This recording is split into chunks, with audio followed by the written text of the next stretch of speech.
Is there any hope for Clover Health? Probably not, but maybe. Let's talk about it. First off, let's talk about disruption, specifically this post by Baco06. I wanted to give you guys a quick summary. True disruption isn't just about introducing a new product. It's about challenging massive established corporations and changing the industry landscape. But guess what? It's a long and drawn out process, and it's a very, very tough journey that only few disruptors make it. But those who can actually make it make a huge difference in that industry and disrupt that industry for the best outcome for everybody. And they also make a ton of money in the process. Now, when it comes to healthcare policies in the United States, it's very, very complicated. Most people don't realize that there are a ton of challenges in the background behind the scenes, and that's where a concept of regulatory capture comes in. Regulatory capture is an economic theory that regulatory agencies may come to be dominated by the interests they regulate and not by the actual public interest. And this is just a huge concept in healthcare. If you want a deeper dive into regulatory concept, Baco posted this link to a video by Bill Gurley, and he does a good job talking about the concept. So if you want to learn more about how that all works, link is in the description or in Baco's post. But let's rewind to 2015. The US government introduced the Medicare Access and Chip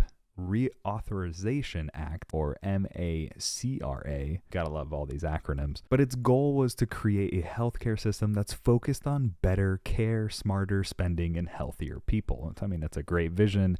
Why wouldn't it be those three things, right? But fast forward to today, and we see that spending has increased, healthcare costs are rising, and there's a growing concern about health equity. So why hasn't there been significant process yet? Regulatory capture. The healthcare industry, especially big insurance companies, they have a significant influence on the policy making. And sometimes that influence can hinder true innovation, resulting in nothing really changing. And that makes it a really challenging landscape for disruptors to disrupt. And that's exactly what CLOV has been going through. And you can see it in their stock chart. Here's a fun fact for you. Several top officials at CMS, the agency that oversees the Medicare, several top officials have now taken up major roles in healthcare insurance companies. The two go hand in hand, and it just creates an impossible landscape for healthcare. It's not a coincidence. There's hope. There's been recent changes at CMS, and they're actually pushing for better health outcomes and more emphasis on health equity. And this is where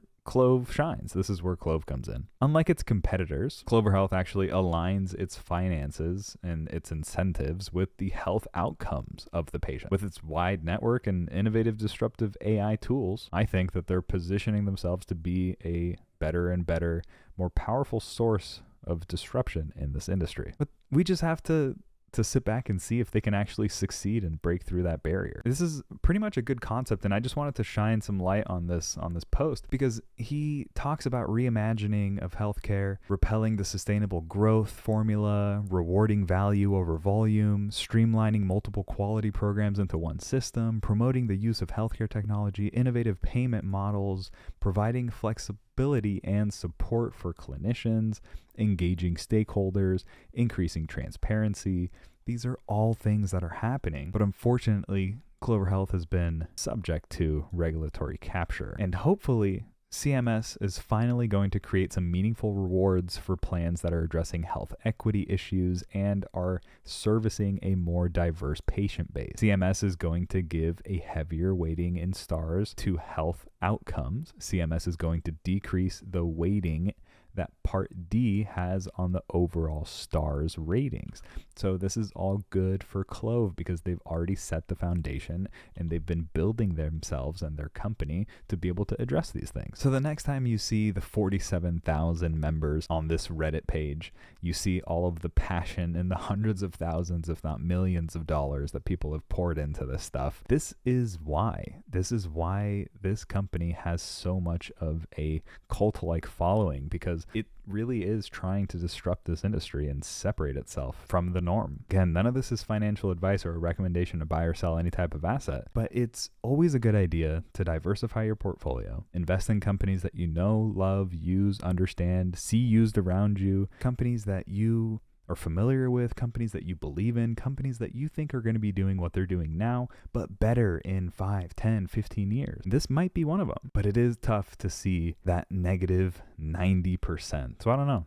This one's going to be a really interesting one to study, a really interesting one to maybe scale in on. Hopefully it all works out in the end. But with that, I love you, and I'll see you in the next video. We got some new videos coming out. We're going to get back into the swing of things, talking about stocks, finance, maybe interviewing some interesting people. Hop over on the Discord, like the video. Don't forget to subscribe. I'll see you in the next video.